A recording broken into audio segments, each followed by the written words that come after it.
Things can get spooky in the NRG Stadium on Sunday if the Texans secondary scares away those yak yards and if the home crowd boos Denver off the field.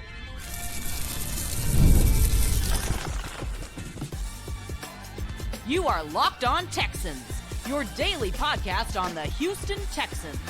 Part of the Locked On Podcast Network, your team every day. Battle Red Nation, from H-Town to your town. Today's episode and every episode of the Locked On Texan podcast is for Texan fans all around, and I am here for the Halloween edition of the Locked On Texans. To my everydayers from the Himalaya players, thank you for making Locked On Texans your first listen of the day. To the newcomers of the show, come on in, sit down, enjoy your cup of tea, cup of coffee, listen or watch while we dive into the following. The temperature check for the Texan fans right now. A lot of people not buying stock into Houston when they win games. Denver on Sunday, if they win that game, then maybe the belief comes back outside. The veteran versus the rookie. When Christian Kirk comes back, do they roll with Kirk? Should they roll with the rook? Who's going to give Houston's offense the best chance to be successful? But I'm going to open up today's show looking inside the numbers, why the second level and the secondary must step up for Houston to have a shot in Sunday's matchup. I'm your Texans credential media member and football analyst, John Hickman. And today's episode is brought to you by Mazda. Like our players, we sweat every details because when you make every move count, pulling off the unexpected is only the beginning. Stay tuned later for highlights in this week's Moving the Game Forward Mazda Move and Be Moved. Now, when I say the Texans defense needs to scare off the yak yards from Denver, I truly mean it, because Denver's offense is built on yak yards. The quarterback, who I got to give more respect to, in Bo Nix. But the offense is built around playing in front of defenses and giving playmakers the ball underneath with the opportunity with space in front of them, right? And so I'm looking at some of the numbers. First and foremost, yards per play. Denver, 4.6 yards per play defensively. Houston, 4.8 yards per play allowed.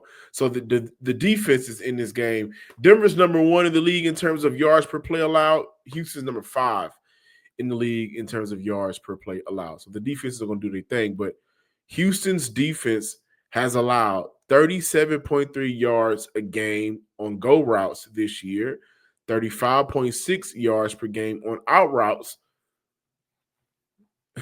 allowed this year.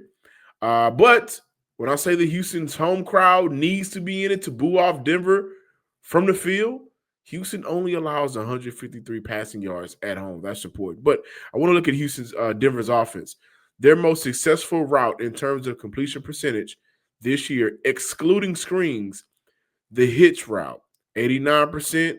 Houston Texans defense has only allowed 75% completion percentage to hitch routes. And then the following: the flare route, 85%, slant route, 79%, the out route. I gave you guys the out route numbers per game, but the out route completion percentage, 68.1%, 38 per game, 137 yak yards throughout the year, 3 TDs on the year. Crossing routes, 67%, but 3 interceptions. The secondary, in terms of the linebackers, they're going to have to be on their P's and Q's, especially Azeez Al-Shaair and Jalen Petrie, who plays around their second level. The goal route, now again, Houston's defense allows 37.3 yards per game to go routes on the year, but the completion percentage for Bo Nix and the offense sitting at 40%, 35.5 yards per game, only 19 yak yards, but here's the kicker: 4 TDs on the year. Texans allow a completion percentage of 41% on the year, so around the same number. And of course, the DeMeco Ryans throughout the entire year, they've gotten better and better and better throughout the year as the year has went on. Preaching tackling, cannot miss tackles against this Denver offense, and Denver is very good in the red zone. Now let's get to the yak yards.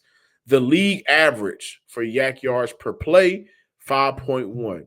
Denver, 5.5 YAC yards per play, 115.5 YAC yards per game. YAC yard defense for the Houston Texans, 75 YAC yards per game allowed. This is where Houston wins the game, guys. This is when I say things like the linebacker unit needs to step up.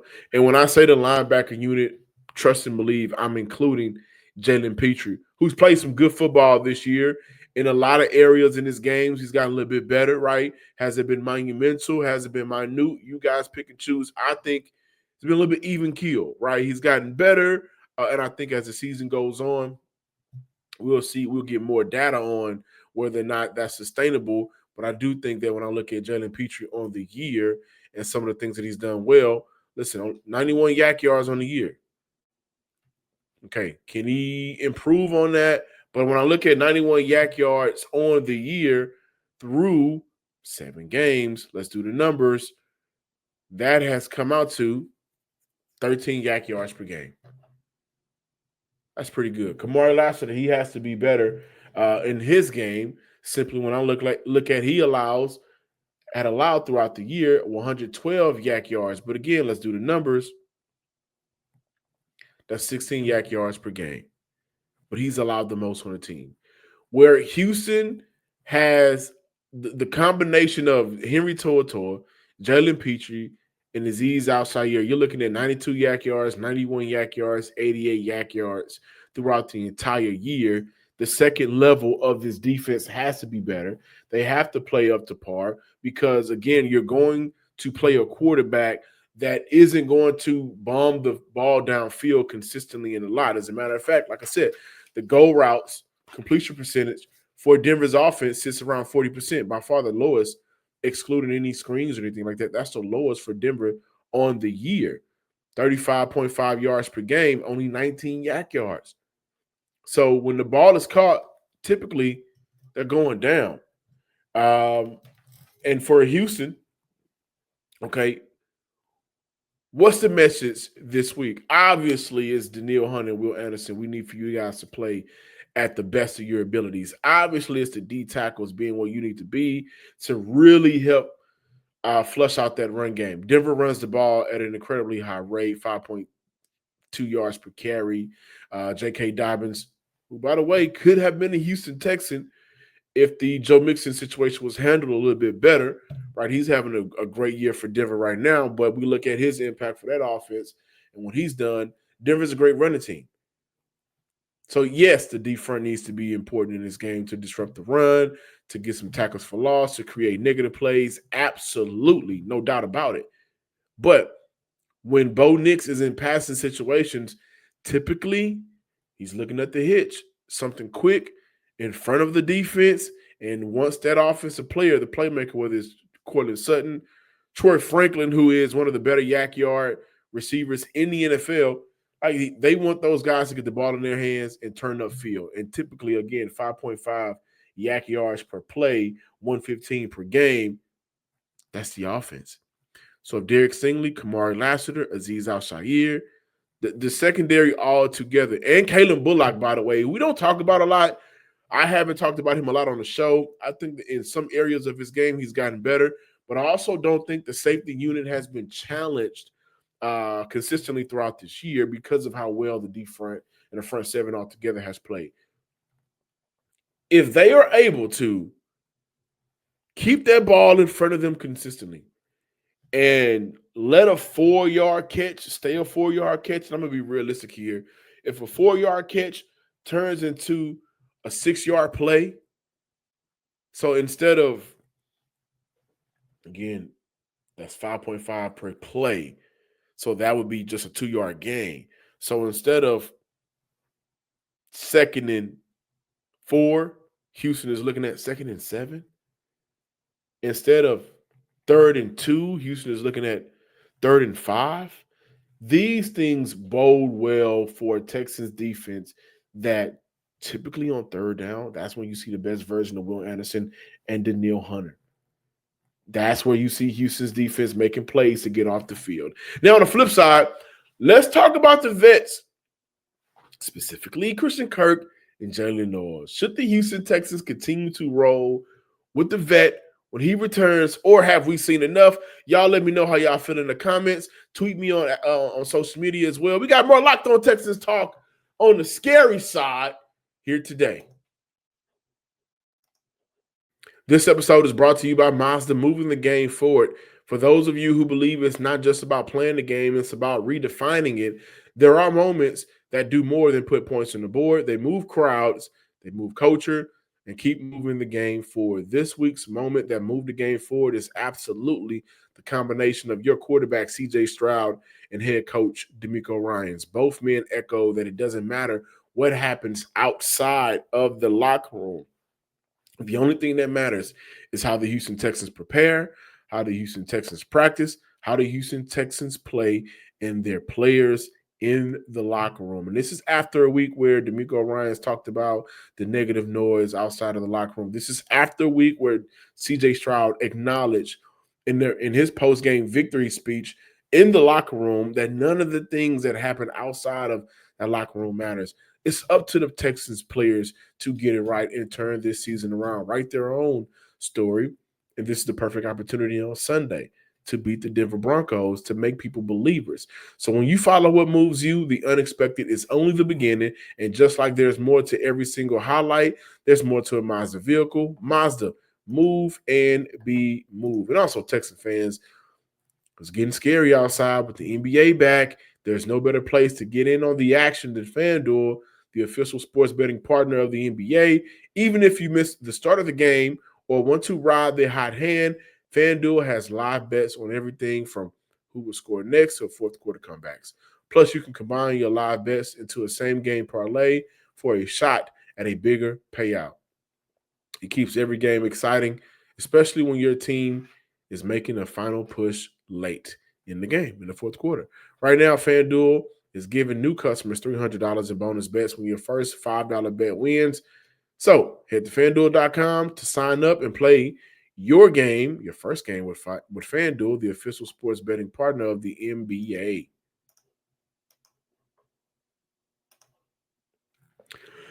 Trick or treat, smell my feet, give me something good to eat. Should it be veteran or should we be the rookie? Should we be the rookie? Houston, they got to stick with Jaylin Noel on this one, right? They got to.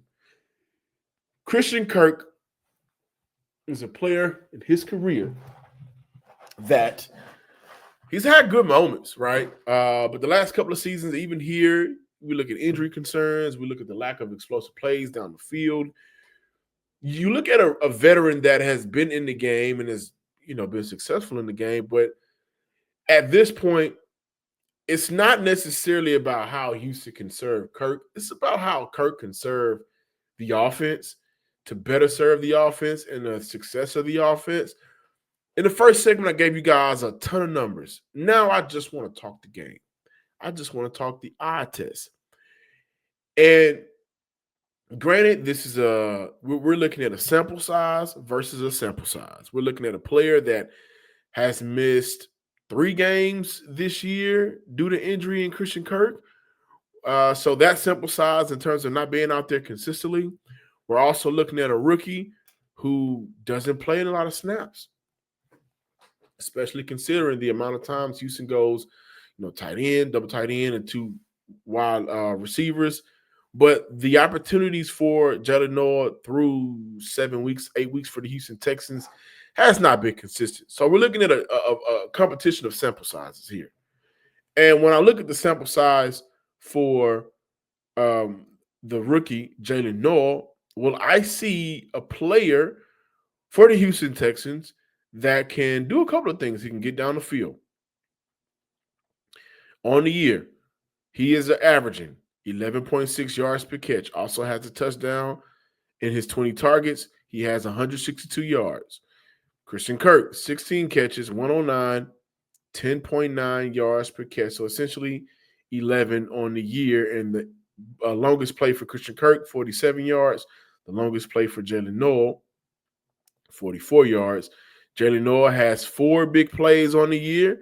Christian Kirk has 1 big play on the year. And even with the opportunities that Christian Kirk has had, We look at Jaylin Noel's ability to catch the ball and get upfield. 58 YAC yards on the year. Christian Kirk, 46 YAC yards on the year. Noel, 8 first downs on the year. Kirk, 5 first downs on the year. Again, extremely sample size competition between the two of them. One injury, one lack of playing time. But if Houston wants to get over that hump, because of the offensive line issues, and I don't think that we believe this is a top 10 unit. Right now, I think we would grade this unit between 16 to 22. I think that's fair when we look at the totality of the NFL. What works best for Houston's offense is dialing up consistently quick plays to get the ball in the hands of players that can get upfield. A lot like what's going on in Denver. But Denver has a stout offensive line. If Houston swapped lines with Denver and Denver came to Houston, then I think we'll see a much different version of this offense because C.J. Stroud would have a ton of time to sit back there. But the quarterback play is different. That doesn't necessarily mean that schematically the play caller should be different. It doesn't. Nico Collins should be back this week. He's cleared concussion protocol, so I'm expecting for him to come back. And I love the way Houston played without him, and I think that should be a theme, especially considering that Nico Collins needs a little bit of help. He needs a true number 2 to take some of that pressure off of him.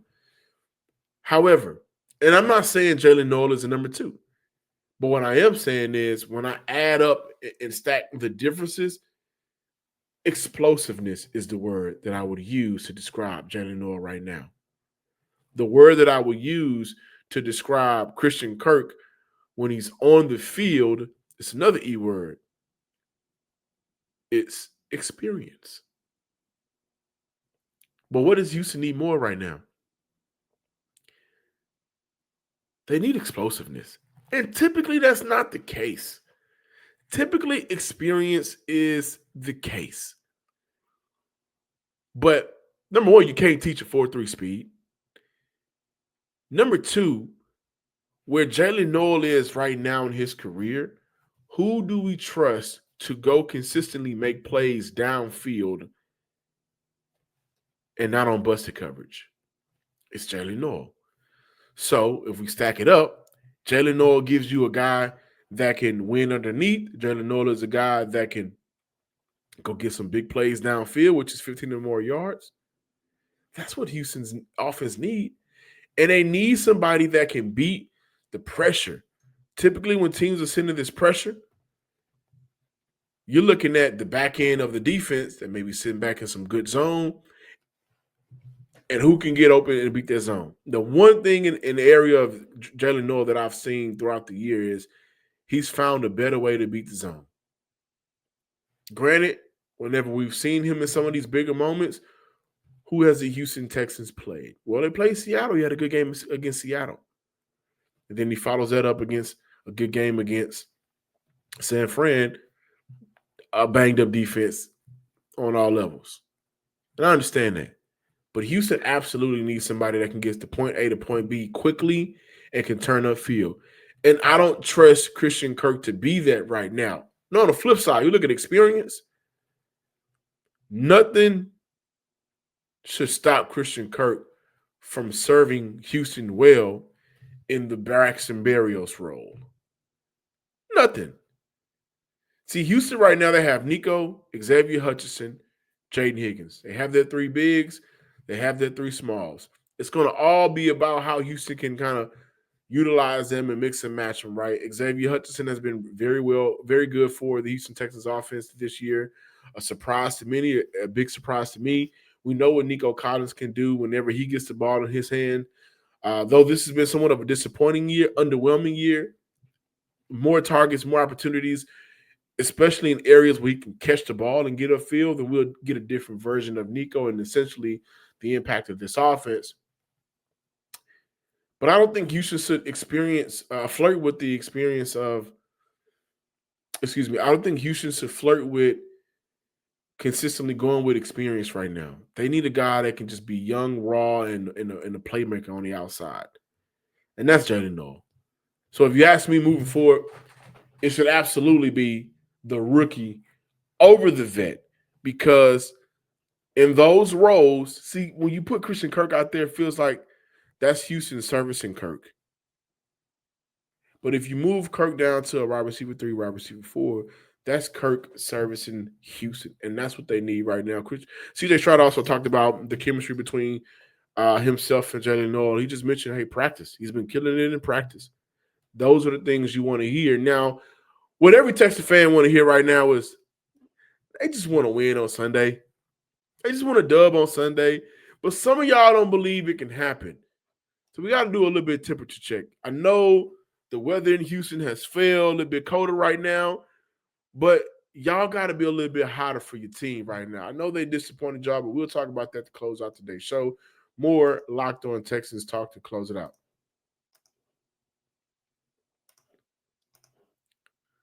Yeah. And you want to talk about staying warm and ready? You want to talk about temperature checking? Let's talk about Rugiet. Let's be real. Making excuses don't solve anything. We've all heard them before. You're stressed. I'm tired. It happens to everyone sometimes. But sometimes when it comes to performance, sometimes your body just needs a little extra support. Sometimes your body needs that Blake Fisher as an inline tight end. Sometimes that's what your body needs. And that's where Rugiet comes in. Rugiet is your Blake Fisher on the field. Rugiet.com offers fast-acting doctor-prescribed treatments for ED designed to help you stop making excuses and start making moves. Rugiet makes it easy to get started. You just connect with a board-certified doctor, 100% online, no awkward waiting rooms, no in-person appointments. If prescribed, your treatment ships discreetly straight to your door. Visit Rugiet.com/LockedOnNFL to get 15% off your first order. That's RUGIET.com/LockedOnNFL. And don't forget to use our promo code LockedOnNFL so they know we sent you. Rugiet, stop making excuses. Start making moves. And the right moves. Welcome back, Texas fans, listeners, and viewers. Over the weekend, it is important that at this home game, if you guys can get out there, get out there. I know the economy is a little bit crazy right now, and I get that. But obviously, the team performs better when you guys are at home in the NRG Stadium cheering your team on. And again, the numbers say it, show it. Texans only allow 153 passing yards at home. Now, granted, let's look at some of the quarterbacks they played. We can take that into consideration, but they need you guys. They absolutely need you guys. Now, some of the comments that I've seen this week, I'm not convinced that our IDL can put enough pressure on Denver's offense. Okay, that's not nice. Okay. Here's another one. We wouldn't be negative if this team played like an NFL team instead of junior high. The 49ers were all beat up. Let's see what they can do against the Broncos. I give Kaylee a lot of props because that was the most diverse game plan. I agree that he has called year to date, and that's from Stephen Cleveland. But majority of you guys right now don't believe in the Houston Texans. Listen, my man right here, this team is a late bloomer. It's taking a little longer to get some things fixed. All new terminology takes time to learn, and the offense has struggled. Here's the thing. You guys are absolutely right. You look at a disappointing team, underwhelming team, and how they lost these games. It's not like the New York-Denver game that may be, a candidate for game of the year where it literally was just like wow, this team is coming back. It's throughout the entire game, the offense not showing up, especially in losses, right?